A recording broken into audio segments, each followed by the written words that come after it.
പറഞ്ഞ ആലപ്പുഴ ചങ്ങനാശ്ശേരി റോഡും മുങ്ങി. ഇത് നവീകരിച്ചത് 800 കോടി മുടക്കിയായിരുന്നു എന്ന് ആലോചിക്കണം പ്രബുദ്ധരായ മലയാളികൾ. കേരളം കേട്ട ഏറ്റവും ക്രൂരമായ തമാശയുടെ പേരായിരുന്നു റൂം ഫോർ റിവർ. പഠനം എന്ന പേരിൽ പൊതുജനത്തിന്റെ പണം ടൂറിന് പോയി പുട്ടടിച്ചിട്ട് അവർ ഒരു ഉളുപ്പുമില്ലാതെ പ്രധാനമന്ത്രിയുടെ വിവിധ രാജ്യങ്ങളിലെ സന്ദർശനത്തെ ടൂർ പ്രോഗ്രാമായി കളിയാക്കിയിരുന്നു. 2018-ലും 2019-ലും പ്രളയം ഉണ്ടായിട്ട് അന്ന് മുങ്ങിയ സ്ഥലങ്ങൾ തന്നെ ഇന്നും 2026-ൽ മുങ്ങുന്നു. എങ്കിൽ പഠിക്കാൻ പോയിട്ട് ഒന്നും പഠിച്ചില്ലെന്ന് മാത്രമല്ല, പൊതുജനങ്ങളെ പറ്റിക്കുകയുമായിരുന്നു എന്നർത്ഥം. എന്നിട്ടവർ ഒരു ഉളുപ്പുമില്ലാതെ വീണ്ടും പറയുകയാണ് പിണറായി വിജയൻ ഉണ്ടായിരുന്നുവെങ്കിൽ എന്ന്. മറ്റു ചില അന്തം കമ്മികളെയാണ് തീരെ സഹിക്കാൻ കഴിയാത്തത്. ഈ നന്ദികെട്ട ജനങ്ങളെ സഹായിച്ചേക്കല്ലെന്നാണ് അവർ പറയുന്നത്.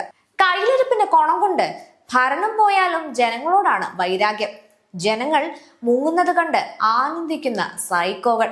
മുൻപ് നമ്പർ 1 കേരളം എന്ന് പറഞ്ഞ് ഞങ്ങളെ തിരിഞ്ഞു നോക്കാത്ത ബാക്കി ഇന്ത്യക്കാരോടായിരുന്നു വെറുപ്പ്. ഇപ്പോൾ കേരളത്തിലും തോറ്റപ്പോൾ മലയാളികളോട് മൊത്തമായി വെറുപ്പായി. എന്തായാലും വെറുപ്പാണ് ഇവരുടെ മുഖ്യ ഭക്ഷണം. മുതലാളി വർഗമെന്നും തൊഴിലാളി വർഗമെന്നും തരം തിരിച്ച് ഒരു വിഭാഗത്തോട് വെറുപ്പ്. തൊഴിലാളി വർഗത്തിൽ ഞങ്ങളുടെ പാർട്ടി എന്നും അവരുടെ പാർട്ടി എന്നും പറഞ്ഞ് അവരോട് വെറുപ്പ്. അതിൽ തന്നെ ഭൂരിപക്ഷമെന്നും ന്യൂനപക്ഷമെന്ന് തിരിച്ച് തരാതരത്തിൽ വെറുപ്പ്.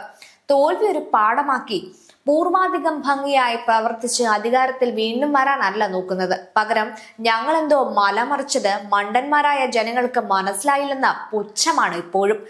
ഇതൊക്കെ കാണുമ്പോൾ അടുത്ത തവണ ഈ 35 സീറ്റിൽ പോലും കിട്ടരുതെന്ന ആഗ്രഹമാണ് ബാക്കി. ഇങ്ങനെയുമുണ്ടോ ഒരു വെറുപ്പീര്?